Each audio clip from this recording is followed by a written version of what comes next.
Hello again. This is Dr. Barnes, of course, and I'd like to speak with you again with an extended version of how to create an abstract for a research paper. With our experience from the previous lecture about developing an abstract, let's continue with a few more examples. I'm not really sure if this is going to increase your comfortableness of doing this, but let's assume that it's going to, so it won't be a waste of my time or yours either. As we discussed in the last lecture, writing abstract is perhaps the most difficult part of any research paper. The reason again is that an abstract focuses the writer so that a writer can isolate the topic in a way that really generalizes the overall thrust of the research in an effort to get the audience to make sense of the writer's intent. And as we discussed in the last lecture, what the abstract does for the writer is to focus him, her, on exactly what it is he, she wants to articulate. It's that simple. It again alerts the reader and the audience to the fact that the writer is also focused. I continue to use this word focus because it is so germane to what we're doing here that it needs to be spoken many times in these lectures, so you can get a flavor for what you're doing. But again, this focus gives the audience an overall or general idea as to the scope and purpose of the topic. Remember, you have to have a purpose statement or a thesis statement. This usually is at the end of the abstract, but it can be at the beginning. It depends on how you want to organize it. It's really up to you. All right, so let's look at these examples that I've created for you here. I believe there are 4 examples, so we'll run through them fairly quickly so I won't waste your time.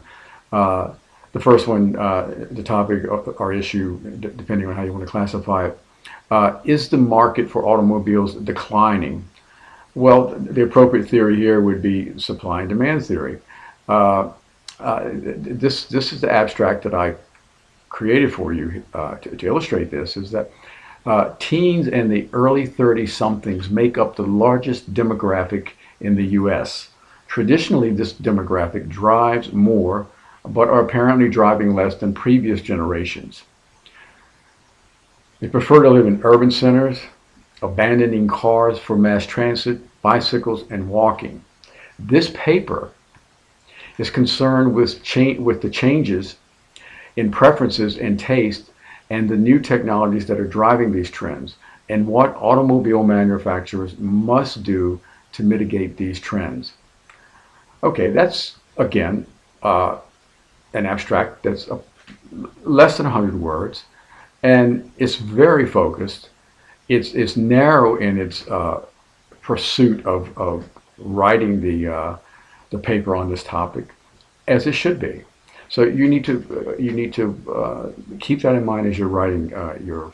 Look, these things are going to be difficult in the beginning. The first 100 words you write are going to be the most difficult for the paper. Once the abstract's done, the rest is really just doing your research and summarizing in terms of your analysis what you said you were going to do in the abstract. So this is the most difficult, frustrating, anxiety-driven part of the writing. The next topic or issue is why the development of biofuels is essential. The promise and implications for a more sustainable resource. The theory again would be really those first 2 chapters in your textbook, which deal with resources and resource efficiency and doing the best with what we have in terms of resources and try to use those as efficiently as possible. So that's what this would be concerned with, that part of economic theory, which is becoming extremely important because we haven't really, we focus more on efficient use of resources, but not in sustaining those resources. And we're finding now that as we approach a 7 billion world population, that we have to start thinking about these things. So again, resource efficiency would be the production possibilities theory. Those things would be involved in this paper. The abstract here. Scientists say that biofuels scientists say that biofuels, which do not rely on petroleum products, could reduce the U.S. carbon footprint by 80%.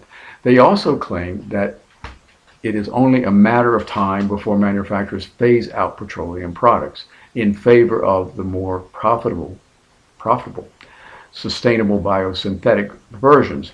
This paper will examine these issues in light of resource efficiency and the production possibilities, given that biofuels ultimately replace petroleum as the world's most sought after resource.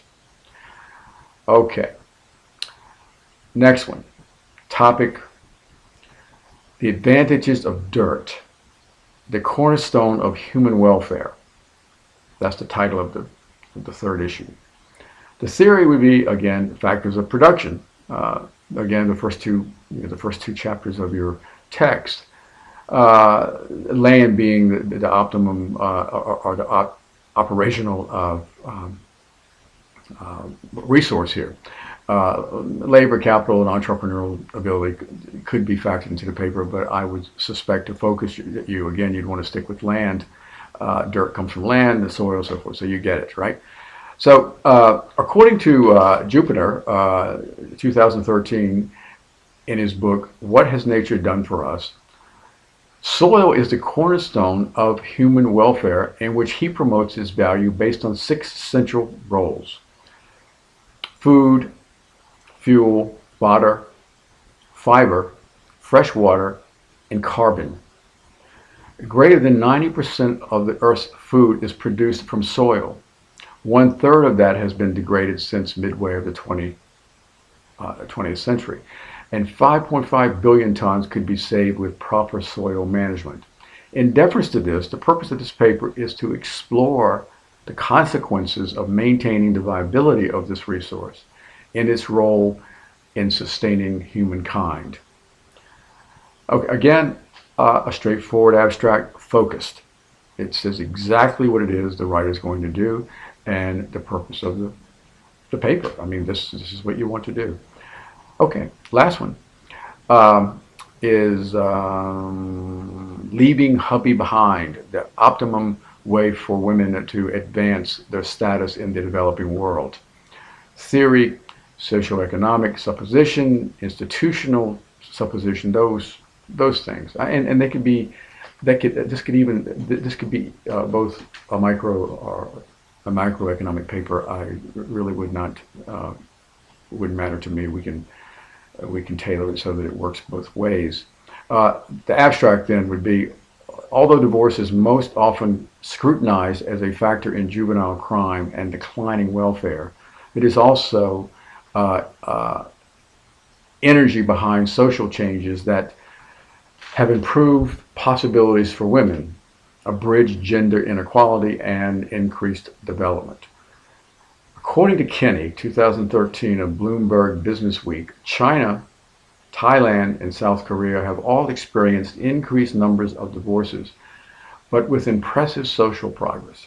In that these are signs of alterations in social norms, this paper will investigate these propensities and the pros and cons associated with them. Okay.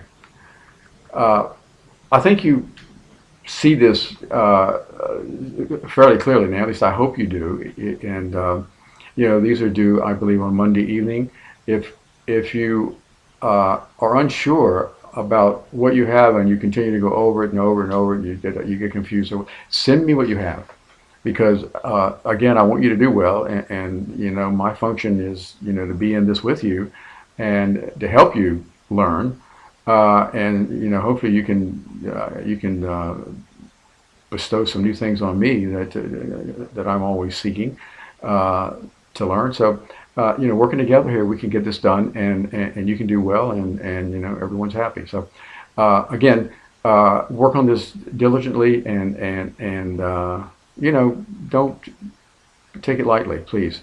And I will be in touch again very soon, and you be in touch. Okay, you guys have just a great evening. Thanks.